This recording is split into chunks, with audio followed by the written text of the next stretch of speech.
సార్థకం కావాలంటే భగవత్ సేవ మన జీవితంలో జరగాలి.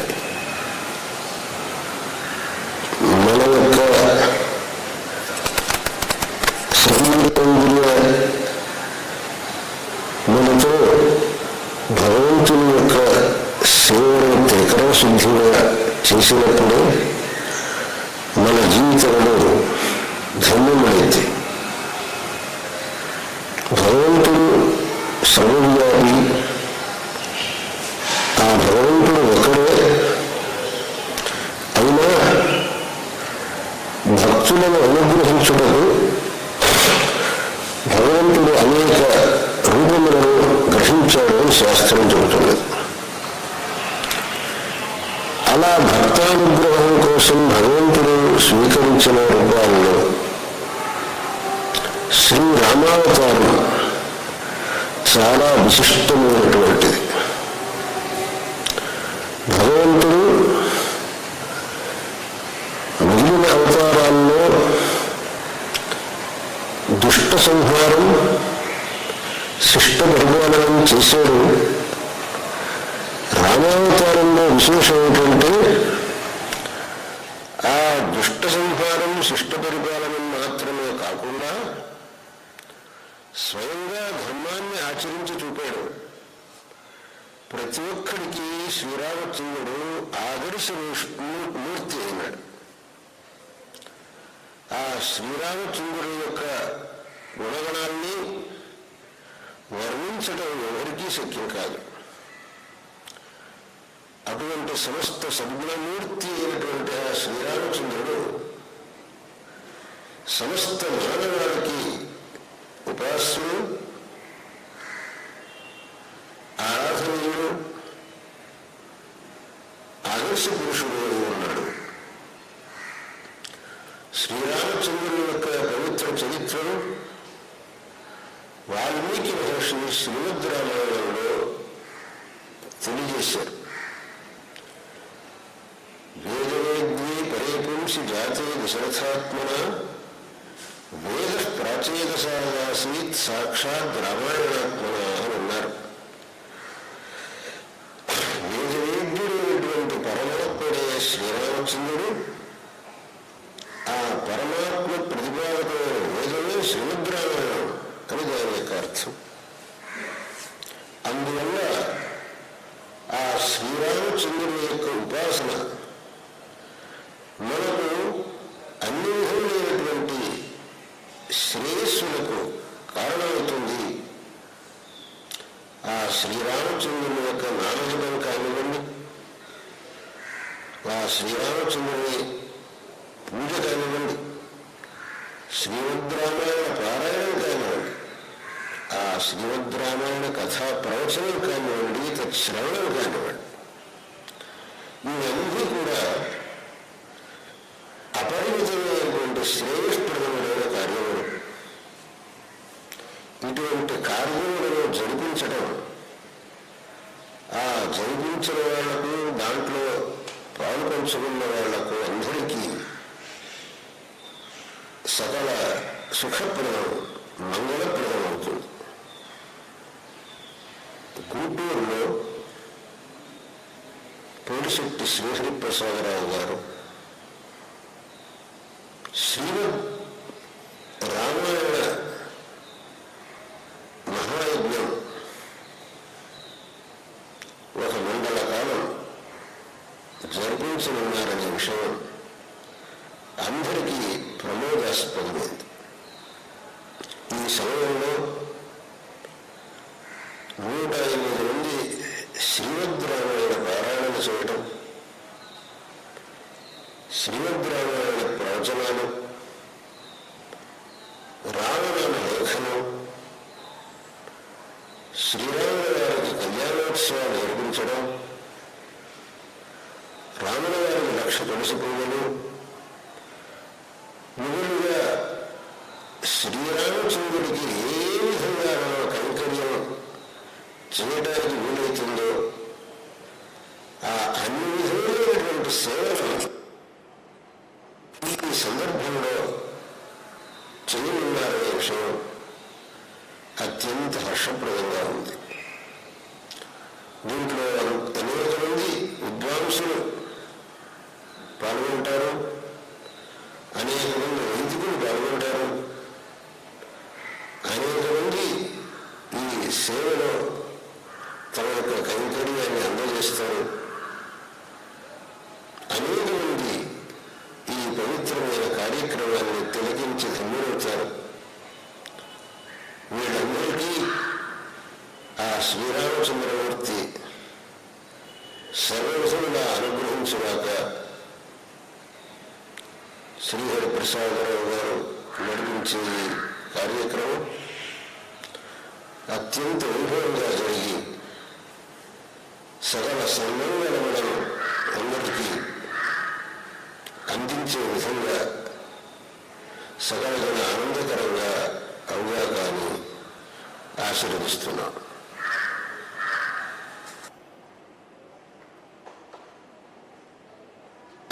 గురుదేవో మహేశ్వరః గురు సాక్షాత్ పరం బ్రహ్మ తస్మై శ్రీ గురవే నమః. భారతే కరుణాపాత్రం భారతే పదభూషణం భారతే పదమారూఢం భారతే తీర్థమాశ్రయే. ఆపదామపాత్తారం దాతారం సర్వసంపదాం లోకాభిరామం శ్రీరామం భూయో భూయో నమామ్యహం. రామాయ రామ రామభద్రాయ రామచంద్రాయ వేదసే రఘునాథాయ నాథాయ సీతాయ పతయే నమః. వైదేహీ ఈ భక్తులందరూ రాసినటువంటి రామాయణం, ఆ రామనామం అందులో నిక్షిప్తం చేస్తాం. ఆ శక్తి ఎల్లకాలంలోనూ అక్కడికి వచ్చి సందర్శించినటువంటి అందరికీ కూడా ఎంతో శ్రేయస్సు కలిగిస్తుంది కనుక ఆ కార్యక్రమం చేస్తున్నాం. అదేవిధంగా ప్రతిరోజు కూడా విద్యార్థుల చేత దాసరథి శతకం రామచంద్రమూర్తి వారి సన్నిధానంలో విన్నవించడం జరుగుతుంది. సంక్షేప రామాయణం, బాలకాండలో వచ్చేటువంటి సంక్షేప రామాయణం కూడా ప్రతినిత్యం పారాయణ జరుగుతుంది. అదేవిధంగా నామ రామాయణం పారాయణం జరుగుతుంది. ఈ కార్యక్రమాలన్నీ కూడా అందరూ తిలకించాలి. ఈ 42 రోజులు మన గుంటూరు పట్టణం అంతా కూడా రామం రామం రామం రామనామంతో, రామ జపంతో, రాముని యొక్క కథా శ్రవణంతో పునీతం కావాలనేటువంటి సదుద్దేశంతో చేస్తున్నాం. కాబట్టి ఈ భక్తులైన మీ అందరికి కూడా భక్తిపూర్వకంగా సమయంగా కోరుకునేది ఏమంటే, మీరందరూ కూడా మీ సేవలో మీకు ఏది ఉపయుక్తంగా ఉంటుందో, ఏది అవకాశంగా ఉంటుందో అటువంటి సేవలో పాల్గొని మీరందరూ తరిస్తారు. మీ కుటుంబాలందరూ కూడా సుఖ సంతోషంతో వర్ధిల్లాలని చెప్పి మా శృంగేరి శారదాపేట గుంటూరు శాఖ తరఫున మిమ్మల్ని అందరినీ అభ్యర్థిస్తున్నాను. తర్వాత శ్రీ గురువు గారి ప్రవచనం ప్రారంభం చేసే ముందు హైదరాబాద్ నగరం నుంచి గురువు గారికి ఆప్తులు, వారు ఎక్కడ ప్రవచనాలు చేస్తున్నా ఏమాత్రం అవకాశం ఉన్నా తప్పకుండా దాంట్లో పాల్గొనేటువంటి మహానుభావులు శ్రీ విజయ్ కుమార్ గారు ఇక్కడ వచ్చినారు. వారిని శ్రీ పూజ్యగురులు చాగంటి కోటేశ్వర గారి పుష్పమాలార్పణలు చేయవలసిందిగా కోరుకుంటున్నాను.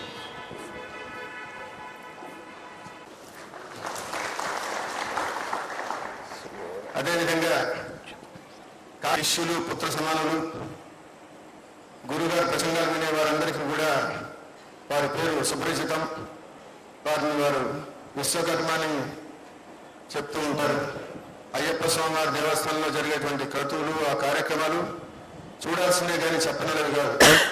అటువంటి వాటిని చక్కగా నిర్వహిస్తూ కాకినాడ పట్టణానికి నేను మొట్టమొదటి గురువు గారు ఇక్కడికి వచ్చినప్పుడే చెప్పాను, మోక్షదాయకమని 7 క్షేత్రాలు చెప్తారు, ఈ 8వ క్షేత్రంగా కాకినాడని చేర్చాలని. అటువంటి మహానుభావుడు శ్రీ గోపాలకృష్ణమూర్తి గారు ఎక్కినారు. వారిని కూడా పూజ్య గురువుని పుష్పమాలార్పణ చేయవలసిందిగా కోరుకుంటున్నారు.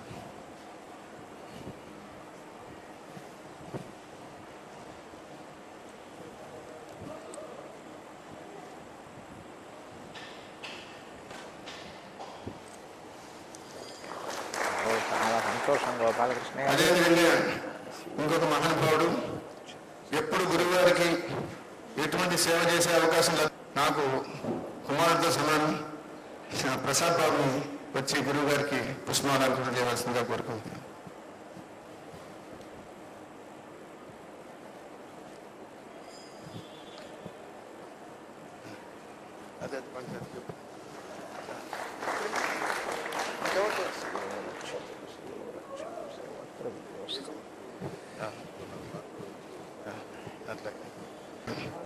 వరలక్ష్మి గారు క్షమించారు, లక్ష్మి గారినే తెలుసు. సంతోషం అమ్మా. అదేవిధంగా ఇక్కడ జరిగేటువంటి కార్యక్రమాలన్నింటిలో కూడా మాకు చిరుగడు వాడలుగా ఉండేటువంటి మా మిత్రుడు తూర్పుపంట జగన్మోహన్ రావు, వారిని కూడా వచ్చి పూజ్య గురువు శ్రీ కోటేశ్వరరావు గారి పుష్పమాలార్పణ చేయవలసిందిగా కోరుకుంటున్నాను. అయ్యయ్యో చాలా సంతోషం అమ్మా.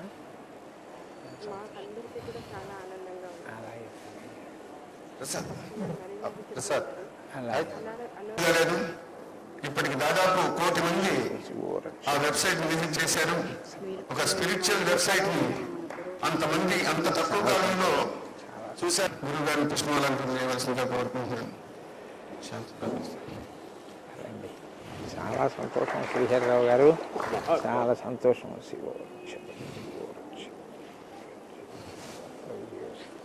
ప్రశంసించకూడదు కానీ ఏ తండ్రి అయినా గొప్పగా ఫీల్ అయ్యేటువంటి ఒక వ్యక్తి నా కుమారుడు శ్యామ్ సుందర్, చిన్నవాడైనా భక్తిలో నన్ను మించినవాడు. వాడిని కూడా వచ్చి గురువులు పుష్పానార్పణ చేసి వారి ఆశీర్వాదం పొందవలసిందిగా కోరుకుంటున్నాను.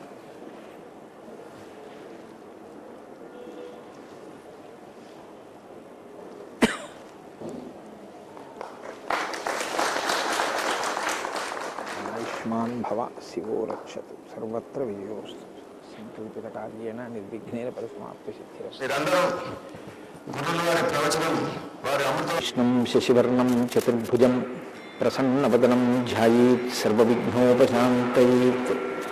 గురుర్బ్రహ్మా గురుర్విష్ణుః గురుర్దేవో మహేశ్వరః గురుః సాక్షాత్ పరబ్రహ్మ తస్మై శ్రీగురవై నమః. వ్యాసాయ విష్ణురూపాయ వ్యాసరూపాయ విష్ణవే నమో వై బ్రహ్మనిధయే వాసిష్ఠాయ నమో నమః. కూజంతం రామ రామేతి మధురం మధురాక్షరం ఆరుహ్య కవితాశాఖాం వందే వాల్మీకికోకిలం. శృతిస్మృతిపురాణానాం ఆలయం కరుణాలయం నమామి భగవత్పాదశంకరం లోకశంకరం.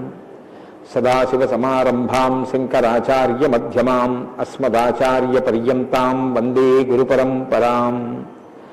వాగర్ధావివ సంపృక్తౌ వాగర్ధప్రతిపత్తయే జగతః పితరౌ వందే పార్వతీపరమేశ్వరౌ. సూక్తిం సమగ్రైతిన స్వయమేవ లక్ష్మీః శ్రీరంగరాజమహిషీ మధురైః కటాక్షైః. వైదగ్ధ్యవర్ణకునకుంభనగౌరవైర్యాం ఖండూలకర్ణకుహరాः కవయోధయంతి. హైమోద్భపుండ్రమజహన్మకుటం సునాసం మందస్మితం మకరకుండలచారుగండం బింబాధరం బహుళదీర్ఘకృపాకటాక్షం శ్రీవేంకటేశముఖమాత్మని సన్నిధత్తాం. మనోజవం మరుతతుల్యవేగం జితేంద్రియం బుద్ధిమతాం వరిష్టం వాతాత్మజం వనరయూధముఖ్యం శ్రీరామదూతం శిరసా నమామి. జయత్యతి బలో రామో లక్ష్మణశ్చ మహాబలః రాజారీతి సుగ్రీవో రాఘవేణాభిపాలితః. దాసోహం కోసలేంద్రస్య రామస్యాక్లిష్టకర్మణః హనుమాన్ శత్రుసైన్యానాం నిహంతా మారుతాత్మజః. నరావలసహస్రం మే యుద్ధే ప్రతిఫలం భవేత్ శిలాభిస్తు ప్రహరతః పావకైశ్చ సహస్రశః. అర్దయిత్వా పురీం లంకాం అభివజ్యతమైథిలీం సమృద్ధార్థో గమిష్యామి విశతాం సర్వరక్షసాం. ధర్మాత్మా సత్యసంధశ్చ రామో దశరథిర్యది పౌరుషే చ ప్రతిద్వంద్వశరైరం జహిరావినం. ఆపదామపహర్తారం దాతారం సర్వసంపదాం లోకాభిరామం శ్రీరామం భూయో భూయో నమామ్యహం. శరజ్యోత్స్నాశుద్ధాం శశీతజటాజూటముకుటాం వరత్రాసత్రాణస్ఫటికఘటికా పుస్తకకరాం. సకృన్నత్వా నత్వా కథవివసతాం సన్నిధదతే మధుక్షీరద్రాక్షా మధురిమధురీనాః ఫణితయః. హరి ఓం. పరమేశ్వర స్వరూపమైన సభకి నమస్కారం.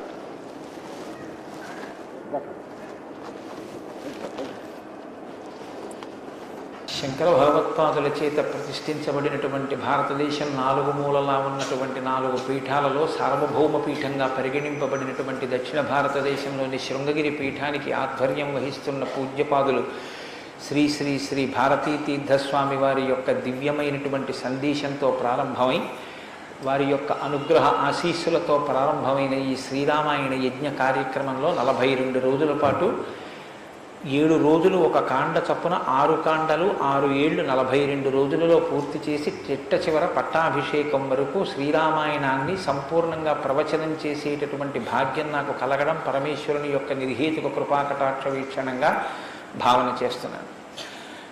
శ్రీరామాయణం నిజంగా శ్రీరామాయణమే.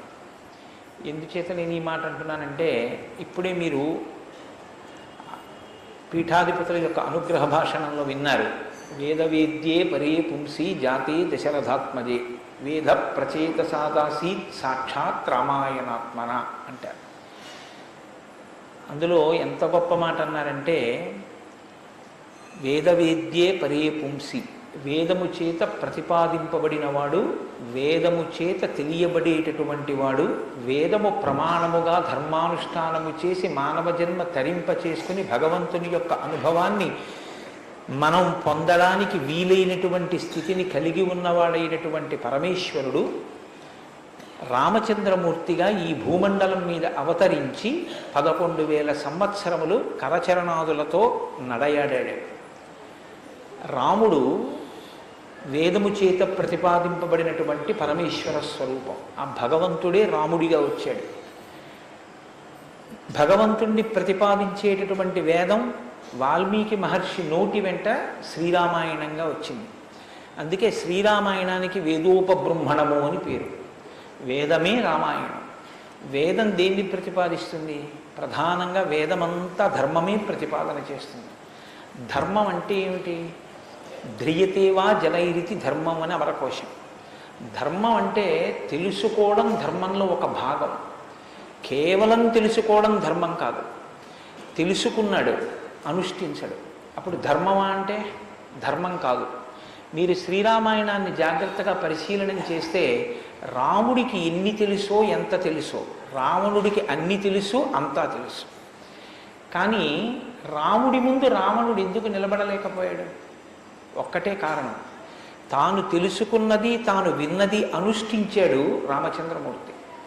తాను విన్నది తాను తెలుసుకున్నది తన సౌకర్యానికి అనుగుణంగా మార్చుకుని దబాయించి బ్రతికే ప్రయత్నం చేస్తాడు రావణాసురుడు. ధర్మాన్ని మీరు తెలుసుకోవడం ప్రధానం ఎంతో, దాన్ని అనుష్ఠించడం కూడా అంతే అవసరం. అనుష్ఠానానికి పనికిరానటువంటి ధర్మం ఉపయోగం లేనిదవుతుంది. ఇంట్లో కర్ర ఉంది, వీధిలో కుక్క ఉంది. కుక్క మీ మీద పడడానికి ఉద్యుక్తమవుతున్న సమయంలో మీ ఇంట్లో కర్ర ఉంది కదా అని మీ మీద పడ్డం మానదు.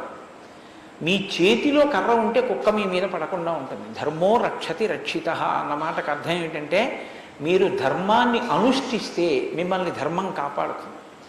ధర్మం విషయంలో తెలుసుకోవలసినటువంటి అత్యంత ముఖ్యమైన విషయం ఒకటి ఉంటుంది. ధర్మం ఇలా అనుష్ఠిస్తే అలా వెంటనే ఫలితం ఇవ్వాలని ఎక్కడ ఉండదు, ఒకచో అలా ఉండొచ్చు.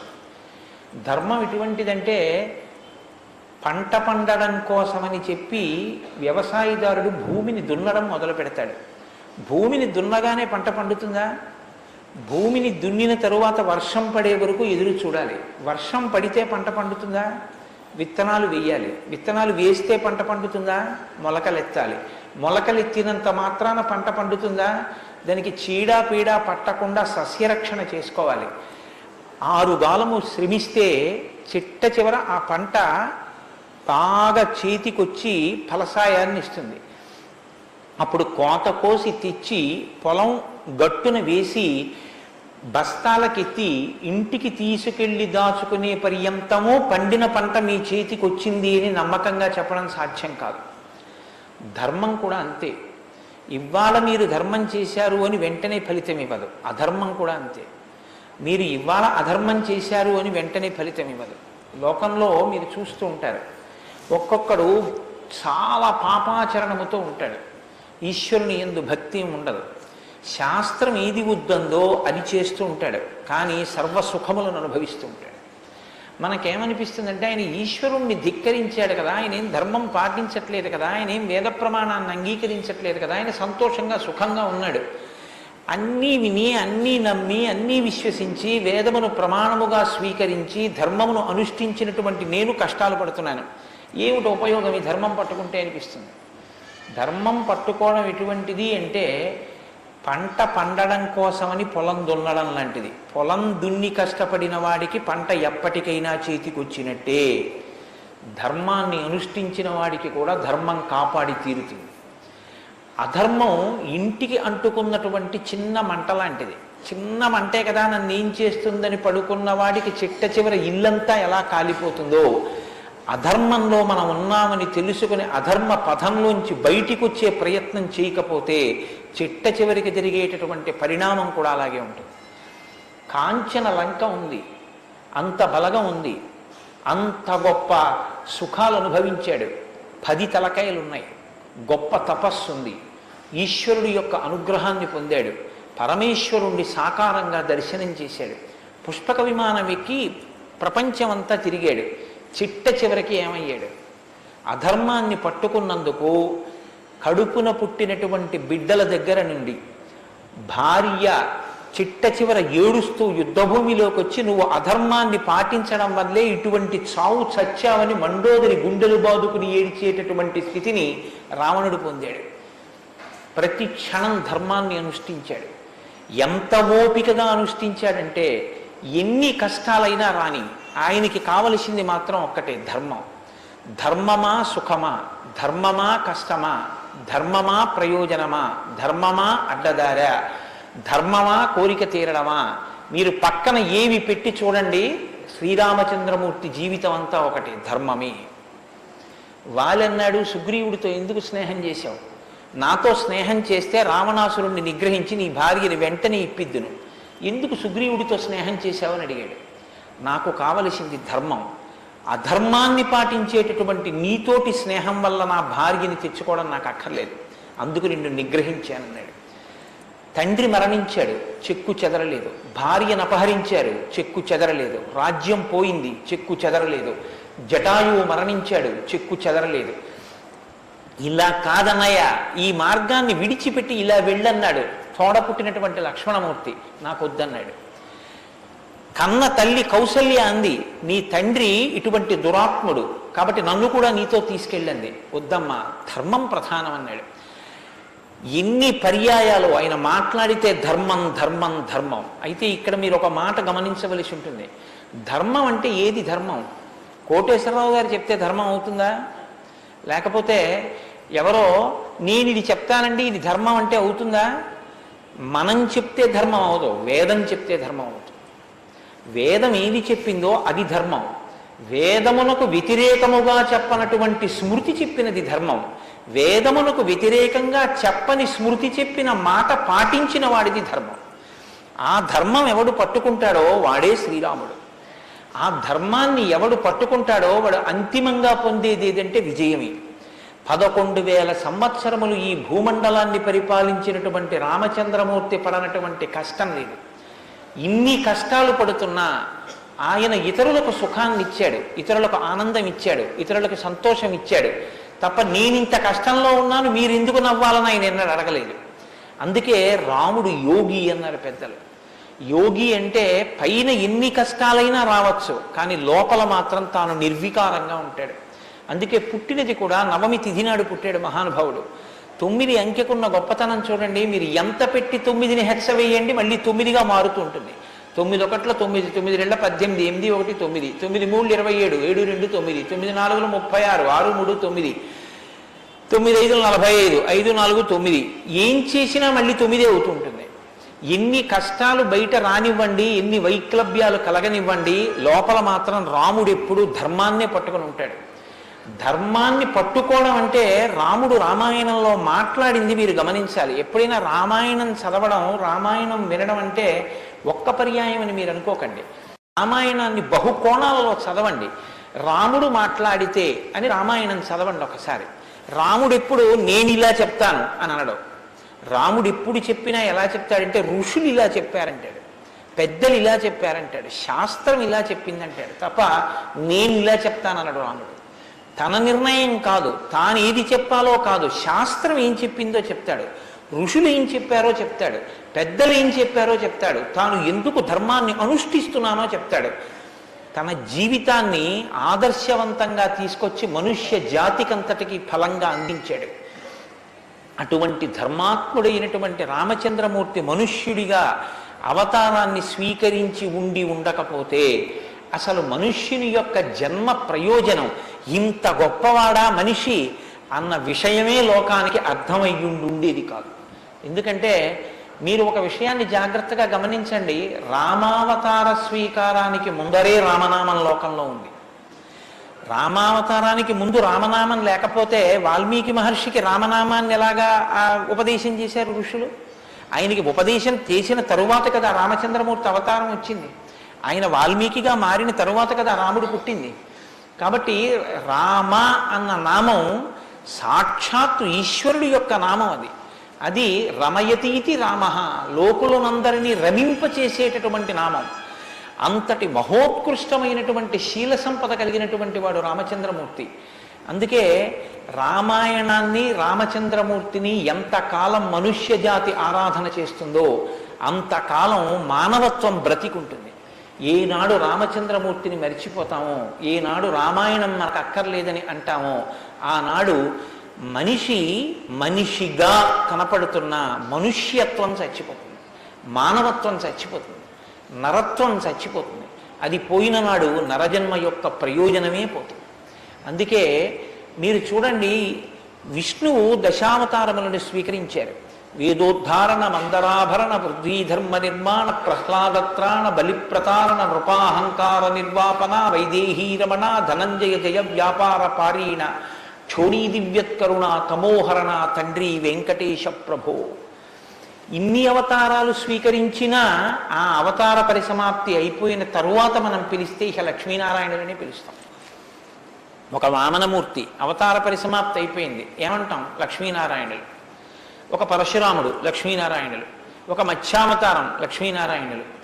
ఒక్క సీతారాముల అవతారంలో మాత్రం యుగాలు మారిపోయినా ఆ అవతారాన్ని సీతారాములనే పిలుస్తాం. భార్యాభర్తలు ఎలా బతకాలో నేర్పినటువంటి అవతారం రామావతారం. అన్నదమ్ములు ఎలా బతకాలో నేర్పిన అవతారం రామావతారం.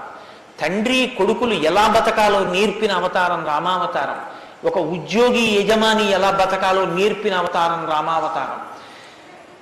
చిట్ట చివరికి ఎంత కష్టం కడుపులో ఉన్న రాజారాముడిగా సింహాసనం మీద కూర్చోవలసి వస్తే ప్రజల్ని కన్నబిడ్డల్లా పరిపాలించగలిగినటువంటి, ధర్మాన్ని నిలబెట్టుకోగలిగినటువంటి, సంపూర్ణత్వాన్ని సంతరించుకున్నటువంటి మనుష్య స్థితిని పొందిన అవతారం రామావతారం.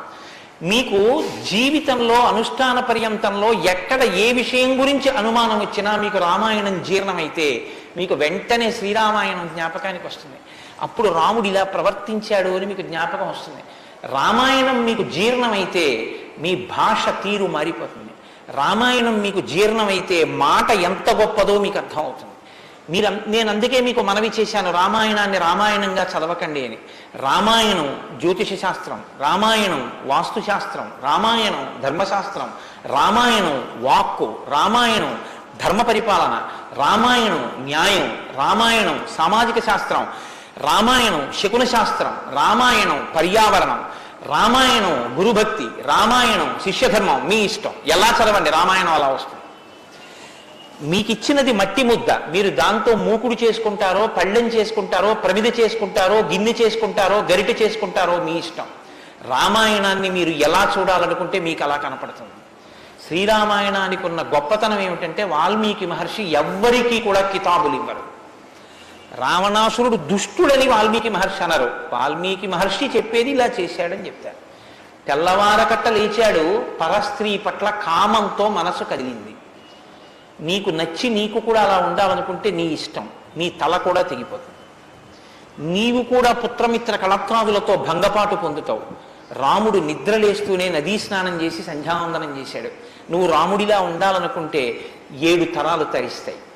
నీకేది కావాలో నువ్వు నిర్ణయించుకో. రాముడు గొప్పవాడని చెప్పరు, రావణుడు తక్కువవాడని చెప్పరు. నువ్వేది తెలుసుకోవాలో అది నువ్వు తెలుసుకొని అనుష్ఠించాలి. అది శ్రీరామాయణం యొక్క గొప్పతనం. అంత గొప్ప అవతారంలో రాముడు ఎప్పుడు మాట్లాడినా ఋషివాక్కుని సమర్థిస్తాడు. రాముడు ఎప్పుడు మాట్లాడినా వేదవాక్కుని సమర్థిస్తాడు. రాముడు ఎప్పుడు మాట్లాడినా ధర్మాన్ని సమర్థిస్తాడు. ఇది మీరు బాగా జ్ఞాపకం పెట్టుకోవాలి. మనం శ్రీరామాయణం వింటున్నది శృంగగిరి పీఠంలో వింటున్నాం. అదేమిటండి పీఠ శాఖ కదా అని మీరు అనొచ్చు. ఆత్మావై పుత్రనామాసి, కొడుక్కి తండ్రికి అభేదం. బింబానికి బింబం ఎందులోంచి వచ్చిందో ఆ బింబం వచ్చినటువంటి లేదా ప్రతిబింబం పుట్టిన బింబం రెండు ఒకటే. అద్దం ముందు నిలబడితే నా ప్రతిబింబం కనబడితే ఆ ప్రతిబింబం బొట్టు పెట్టుకోలేదనుకోండి, దిక్కుమాలిన ప్రతిబింబమా బొట్టు పెట్టుకోవద్దా, తప్పు కదా అని ప్రతిబింబానికి బొట్టు పెడితే నాకు బొట్టు వస్తుందా? బింబానికి బొట్టెట్టుకుంటే ప్రతిబింబానికి బొట్టు వస్తుంది. బింబానికి ప్రతిబింబానికి తండ్రికి కొడుక్కి గురువుకి శిష్యుడికి అభేదమైతే గుంటూరు శృంగగిరి పీఠ శాఖకి ఎక్కడో కర్ణాటక రాష్ట్రంలో ఉన్న శృంగగిరి పీఠానికి నా దృష్టిలో అభేదం. శృంగగిరి పీఠంలో కూర్చుని శ్రీరామాయణ ప్రవచనం చెయ్యవలసి వస్తే నేను ఒక మాట చెప్పకుండా రామాయణాన్ని ప్రారంభించేస్తే నేను ఒక పొరపాటు చేసిన వాడిని అవుతాను. ఇన్ని పీఠాలను స్థాపించినటువంటి శంకర భగవత్పాదులు అవతార పరిసమాప్తి చేస్తూ ఒక మాట చెప్పారు. వేదో నిత్యమధీయతాం తదుదితం కర్మస్వనుష్ఠీయతాం. ప్రతిరోజు వేదం చదువుకో. నువ్వు చేసే ఏ కర్మ అయినా వేదం ఎలా చెప్పిందో అలాగే చెయ్యి. అంతేకాని నీ స్వంత బుద్ధితో ఏ పనిని చెయ్యవద్దు. వేదో నిత్యమధీయతాం తదుదితం స్వకర్మస్వనుష్ఠీయతాం దుస్తర్కాస్తు విరమ్యతాం. ఈశ్వరుడు నోరిచ్చాడు కదా అని నీ చిత్తం వచ్చినట్టుగా వాదనలు చేయవద్దు. నువ్వు ఏది మాట్లాడినా శృతి శిరపక్ష స్వనుష్ఠీయతాం, ఉపనిషత్తులు ఏం చెప్పాయో, వేదం ఏం చెప్పిందో దాన్ని సమర్థించడానికి నీ వాగ్బలాన్ని ఉపయోగించు. అంతేకాని ఈశ్వరుడు వాక్కు ఇచ్చాడు కదా అని నీ ఇష్టం వచ్చినట్టు నువ్వు మాట్లాడితే చూడలేదు, లెక్క కట్టుకోలేడని నువ్వు అనుకోవద్దు. లెక్క కట్టేవాడు ఒకడున్నాడు. మీరు చూడండి, 84 లక్షల జీవరాశులు ఈ ప్రపంచంలో ఉన్నాయి. 84 లక్షల జీవరాశుల్లో 83,99,999 జీవరాశులకు వాక్కు లేదు. ఒక్క నరజన్మకే వాక్కు ఉంది. మళ్ళీ ఈ నరజన్మలో కొంతమంది మాత్రమే ఆ మాట చెప్పగలరు. కొంతమంది నరులుగా జన్మించిన నోరు విప్పి రామా అని గట్టిగా అనరా అంటే రామా అని అనలేరు. అది వారి దురదృష్టం. కానీ మనం భగవన్నామమును పలకగలం. భగవన్నామం పలికి తరించగలిగినటువంటి భాగ్యం మనకుంది. హరునకు విభీషణున కద్విజకున్ తిరుమంత్రరాజమై కరికి నహల్యకున్ ద్రుపద కన్యకు నాత్తి హరించు చుట్టమై బరగిన ఎట్టి నీ పతితపావన నామము నాదు జిహ్వపై నిరంతరము నటింపచేయుమి కదా చరది కరుణాపయోనిధి అని వేడుకున్నాడు గోపరాజు గారు. నాకేం అక్కర్లేదయ్యా స్వామి, నీ నామం నా నాలుక మీద నర్తింపచేయవయ్యా చాలన్నాడు. పవి పుష్పంబగు అగ్ని మంచగు నాకోపారం భూమిస్థలంబగు శత్రుండతిమిత్రుడవు విషము దివ్యాహారమౌనెన్నగా అవనీమండలి లోపలం శివ శివేచ్ఛాభాషణోల్లాసకిన్ శివ నీ నామము సర్వవస్యకరమౌ శ్రీకాళహస్తీశ్వర. నాకు నీ శివనామం నా నాలుక మీద నర్తించాలని కోరుకున్నాడు ధూర్జటి. భగవన్నామం చెప్పుకుంటే చాలని ఆ నామం ఉన్నందుకు వెంపర్లాడారు. అంత్యకాలమునందు ఆయాసమును నిన్ను తలుచునో తలపనో తలతునిపుడి నరసింహ నరసింహ నరసింహ లక్ష్మీ చ దానవంతక కోటి భానుతేజ గోవింద గోవింద గోవింద సర్వేశ పన్నగాధిపశాయి పద్మనాభ అని 2 చేతులిచ్చి నమస్కారం చేసి చిట్ట చివర ప్రాణం పోయేటప్పుడు ఆవేళ యమదూతల అగ్రహంబున వచ్చి ప్రాణములు పెకలించి పట్టునప్పుడు కపవాత పైత్యములు కప్పగా శ్రమచేత కంపముద్భవమంది కష్టపడుచు నారాయణాయంచు నా జిహ్వతో నిన్ను పిలుతునో శ్రమచేత పిలువలేనో నాటికిపుడి నీ నామస్మరణ చేతు చెవినిడవయ్య భూషణ వికాస శ్రీధర్మపుర నివాస దుష్ట సంహార నరసింహ దురిత దూరాన్ని గుండెలు బాదుకున్నాడు నరసింహశతక కర్త. ఆ భగవన్నామం పలికేటటువంటి భాగ్యం ఉన్న ఏకైక ప్రాణి సృష్టిలో కేవలం మనుష్యుడే. అటువంటి మనుష్యుడికి ఇచ్చినటువంటి అదనపు వరం భగవత్ కథాశ్రవణం. ఈశ్వర కథ వినగలడు. ఆ ఈశ్వర కథ వింటేనే సమస్త సంసార భ్రమణ పరితాపోపశమనం అంటారు శంకర భగవత్పాదులు. గలంతి శంభోత్చరిత సరిత కిల్బిషరజో దళంతి ధీకుల్యాశరతి పతంతి విజయతాం దిశంతి సంసార భ్రమణ పరితాపోపశమనం వసంతి మచ్చేతో హృదవి శివానందలహరి అంటారు. సంసార భ్రమణ పరితాపోపశమన కారణమైనటువంటి భగవంతుని యొక్క కథాశ్రవణము చేసి నోటితో జుర్రుకున్నటువంటి పదార్థాలు సప్తధాతువులతో నిర్మింపబడిన ఈ దేహాన్ని పోషిస్తే భగవంతుని యొక్క కథని చెవులతో జుర్రుకున్నటువంటి వాడు మళ్ళీ పుట్టవలసిన అవసరం లేకుండా పునరపి జననం పునరపి మరణం పునరపి జనని జఠరే చయనం ఇహ సంసారే బహుదుస్తారే కృపయాపారే పాహి మురారే అని ఆ భగవన్నామామృతాన్ని చెవులలోంచి లోపలికి జుర్రుకున్నటువంటి వాడు పునరావృత్తి రహిత శాశ్వత శివ సాయుధ్య స్థితిని పొందగలుగుతున్నాడు.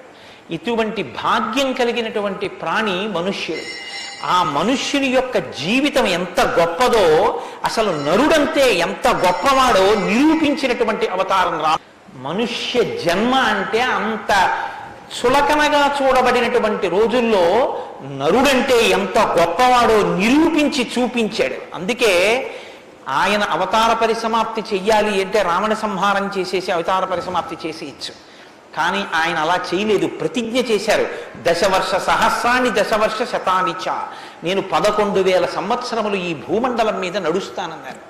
దేని కొరకు అంటే 11,000 సంవత్సరములు నేను ఈ భూమి మీద ఉండి భార్యాసహితుడనై బిడ్డల్ని కని ధర్మాన్ని అనుష్ఠించి ఒక నరుడు ధర్మాన్ని పట్టుకుంటే ఎంత గొప్పవాడు కాగలడో నిరూపిస్తానన్నాడు రాముడు. అటువంటి నరుడి కథ అయినటువంటి రామకథ వినకపోతే, రాముడికి కృతజ్ఞతలు ఆవిష్కరించకపోతే, మనసార రామనామం చెప్పకపోతే, రామచంద్రమూర్తికి నమస్కరించకపోతే ఆ జన్మ వృధా అయిపోయినటువంటి జన్మ. అంతటి మహాత్ముడు రామచంద్రమూర్తి. కాబట్టి వేదవేద్యే పరే పుంసీ జాతే దశరథాత్మజే వేద ప్రచేతసాదాసీత్ సాక్షాత్ రామాయణాత్మన. వేదము వేదోపబృంహణమై రామకథగా భూలోకంలో వచ్చింది. ఆ వేదము ఈశ్వరుని యొక్క శ్వాస. ఈ వేదము వాల్మీకి గిరి సంభూత. వాల్మీకి అనబడేటటువంటి పర్వతంలోంచి పుట్టినటువంటి ఒక జీవనది. వేదము మనం వెళ్ళి స్నానం చెయ్యాలి, మనం వెళ్ళి దర్శనం చెయ్యాలి. రామాయణము ప్రవహించి ఇంటింటి ముందు నుంచి వెళ్ళిపోయినటువంటి గంగ లాంటిది. దక్షిణామూర్తి వేదం, శంకరాచార్యుల వారు రామాయణం. దక్షిణామూర్తి ఎక్కడో ఒక్క చోట కూర్చుని ఉంటారు. సనక సనందనాదులు కూడా ఆయన కూర్చున్న చోటికే వెళ్ళి నమస్కారం చేసి జ్ఞానోపలబ్ధి పొందాలి. శంకరాచార్యుల వారు అలా కాదు. శంభోర్మూర్తిశ్చరతి భువనే శంకరాచార్య రూప. ఆ దక్షిణామూర్తి మౌనం విడిచిపెట్టి ఆసేత హిమాచల పర్యంతం పాదచారి అయి 3 పర్యాయములు పర్యటించి వేద విరుద్ధమైన వాదనలు ఖండించి మళ్లీ వేద విరుద్ధమైన వాదనలు ఈ భారతదేశంలోకి ప్రవేశించకుండా కాపు పెట్టాలన్న ఉద్దేశ్యంతో తూర్పున జగన్నాథ్లో గోవర్ధన పీఠమో, పడమర ద్వారకలో కాళికాపీఠమో, ఉత్తరమున బద్రికాశ్రమములో జ్యోతిపీఠము, దక్షిణమున శృంగగిరిలో శారదాపీఠము, 4 చోట్ల 4 పీఠములను కాపు పెట్టి గురు పరంపర నిరంతరము కొనసాగేటట్టుగా మనని అనుగ్రహించి వేద విరుద్ధమైన వాదనలు భారతదేశంలో ప్రవేశించకుండా రక్షించినటువంటి మహాపురుషుడైనటువంటి శంకర భగవత్పాదులు తానే ఆసేతు హిమాచలం పరిగెట్టించి ప్రతి ఇంటి ముందుకొచ్చి జ్ఞానబోధ చేసినట్టు రామాయణం అనేటటువంటి గంగ వాల్మీకి గిరిశంభూతయ్యి వాడలా ప్రవహించింది. రామకథ రామనామం తెలియనివాడు లోకంలో ఉండడు. ఏదైనా తెలియదేమో, రామకథ తెలియనివాడు రామనామం తెలియనివాడు లోకంలో ఉండడు. మంచికైనా రామనామం, చెడుకైనా రామనామం. ఏమయ్యా అంత పని చేసావా? రామరామ నేను చేస్తానండి అంటాడు. ఏదైనా చూడకూడదు చూస్తే రామరామ ఇలాంటిది చూశానేమండి అంటాడు. ఏదైనా మంచి జరిగితే రామరామ ఎంత మంచి మాట విన్నాను ఇవ్వాలంటాడు. భారతీయ సంస్కృతిలో రామనామం మమేకమైపోయింది. అటువంటి రామాయణం, అటువంటి రామనామం ధర్మానికి ఆలవాలం. ధర్మాన్ని వ్యతిరేకించడం కన్నా ఘోరమైన పాపం లోకంలో ఇంకోటి ఉండదు. ఇవాల్టి రోజున రామాయణం యొక్క ఆవశ్యకత మరీ ఎక్కువ. ఎందుచేతనో తెలుసా అండి? ఒకానొకప్పుడు ధర్మానికి వ్యతిరేకంగా మాట్లాడితేనే చాలా దోషం. అటువంటిది ఇవాళ ఏ స్థితి వచ్చేసిందంటే ధర్మాన్ని ధర్మము అని పేరు పెట్టి వ్యతిరేకంగా మాట్లాడితే బాగుండదని ధర్మానికి ఇంకొక పేరు పెట్టి వ్యతిరేకంగా మాట్లాడే రోజులు వచ్చాయి. ఒకడు ఆవుని చంపేయాలనుకున్నాడు. ఆవుని చంపేయండి అంటే మిగిలిన వాళ్ళు బుద్ధి ఉందా లేదా అంటారు. అందుకని ఆవుని ఇంకొక క్రూర మృగం పేరు పెట్టి పిలిచి చంపేయమన్నాడు వాడు. ఎంత గడుసరితనం చూడండి. ఈ పులిని చంపేయండి అన్నాడు. పులిని చంపేయండి అంటే చూడని వాడు ఏమనుకుంటాడు? పులిని చంపేస్తే తప్పేమిటి, వచ్చి ఊళ్ళ మీద పడిపోతుంది అనుకుంటాడు. అది పావుని చంపేయండి అన్నాడు. విన్నవాడు పావు అనుకున్నాడు, కనది ఆవు. ఆవుని చూపించి పావుని చంపేయండి అన్నాడు. వాడికి తెలియదా ఇది ఆవు అని? తెలుసు. మరి ఆవుని చంపేయండి అని ఎందుకంటావు అంటే, ఆవుని చంపేయండి అంటే ఆవుని చంపడం ఏమిట్రా అంటారని పావుని చంపేయండి అన్నాడు తెలిసి. ధర్మాన్ని ఆచరించకండి అంటే జనం తిరగబడతారని మూఢ విశ్వాసాల జోలికి వెళ్ళకండి అంటున్నాడు. పేరు మార్చారు కానీ వ్యవస్థని ధర్మానికి దూరం చేస్తున్నారు. ఆ స్థితి నుంచి మనం రక్షింపబడాలంటే మనకున్న ఆధారం ఒక్కటే, శ్రీరామాయణాన్ని వినాలి, శ్రీరామాయణాన్ని బాగా తెలుసుకోవాలి, శ్రీరామాయణాన్ని తరచి తరచి గమనించాలి.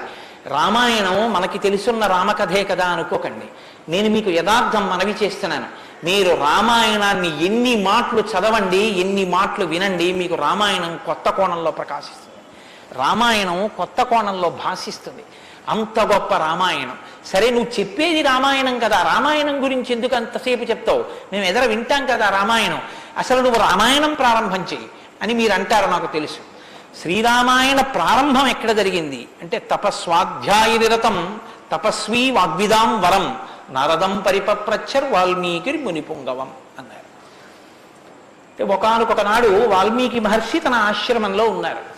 నారద మహర్షి వచ్చారు. నారద మహర్షి వస్తే వచ్చిన నారద మహర్షి ఎటువంటి వారో చెప్తున్నారు. మొదట ఏదో నారదుడు వచ్చారు, వాల్మీకి అడిగారు, అది కాదు ఆ శ్లోకం. మీరు ఆ శ్లోకాన్ని చాలా జాగ్రత్తగా గమనించాలి. ఎటువంటి నారదుడు ఎటువంటి వాల్మీకి మహర్షి ఆశ్రమానికి వచ్చారట?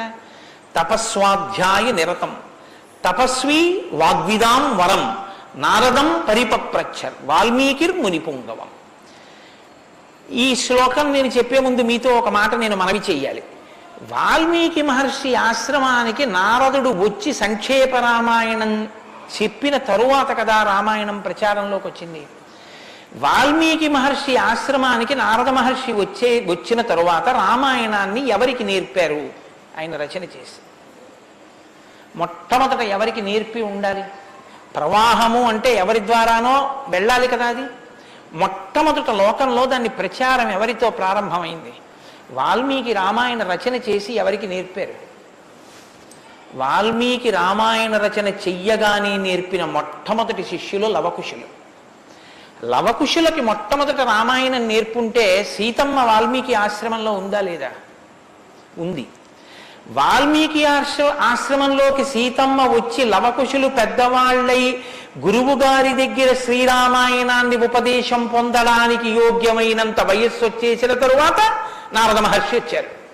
వచ్చి సంక్షేప రామాయణం చెప్పారు. అప్పటి వరకు రామాయణం లేదు లోకంలో, అంతే. ఇంకా తర్వాత కదా వాల్మీకి రచించారు సంక్షేప రామాయణం విన్నాక.